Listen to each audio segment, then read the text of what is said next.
Setelah 6 tahun meninggalkan kota Mekkah, umat Islam belum mendapatkan kesempatan melaksanakan ibadah haji.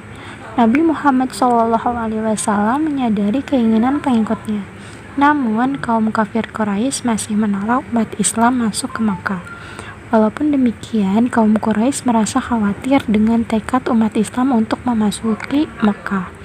Akhirnya, kedua belah pihak sepakat untuk menyusun naskah perjanjian yang dikenal dengan Perjanjian Hudaybiyah. Isi perjanjian tersebut ialah 1. Kedua belah pihak sepakat mengadakan gencatan senjata selama 10 tahun. 2. Setiap orang diberi kebebasan bergabung dan mengadakan perjanjian dengan Nabi Muhammad atau dengan kaum kafir Quraisy. 3. Setiap orang Quraisy yang menyeberang kepada Muhammad tanpa seizin walinya harus dikembalikan, sedangkan pengikut Nabi Muhammad bergabung dengan Quraisy tidak dikembalikan. 4. Pada tahun ini, Muhammad harus kembali ke Madinah. Pada tahun berikutnya, mereka diizinkan beribadah haji dengan syarat menetap selama 3 hari di Mekkah tanpa membawa senjata. Isi perjanjian tersebut terlihat merugikan umat Islam. Di sisi lain, perjanjian tersebut membuka peluang dakwah tanpa terganggu dengan perang.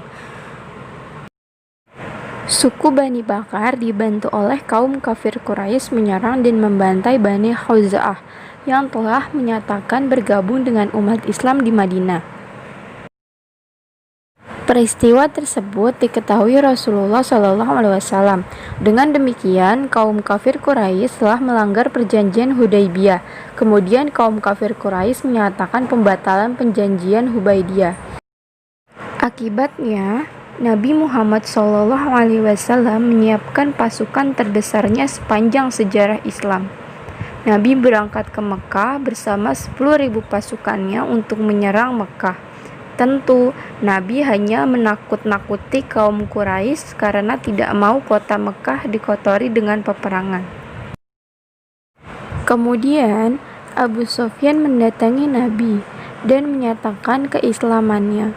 Setelah itu, Nabi memberikan kepercayaannya kepada Abu Sufyan sebagai perantara kaum Quraisy.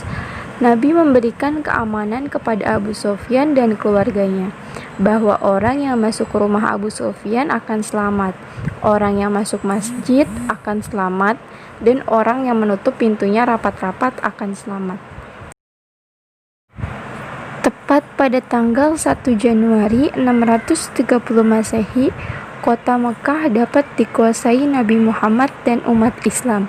Nabi pun langsung melakukan tawaf di Ka'bah setelah menghancurkan 360 berhala yang mengelilingi Ka'bah, dan masyarakat Mekkah pun berbondong-bondong masuk Islam.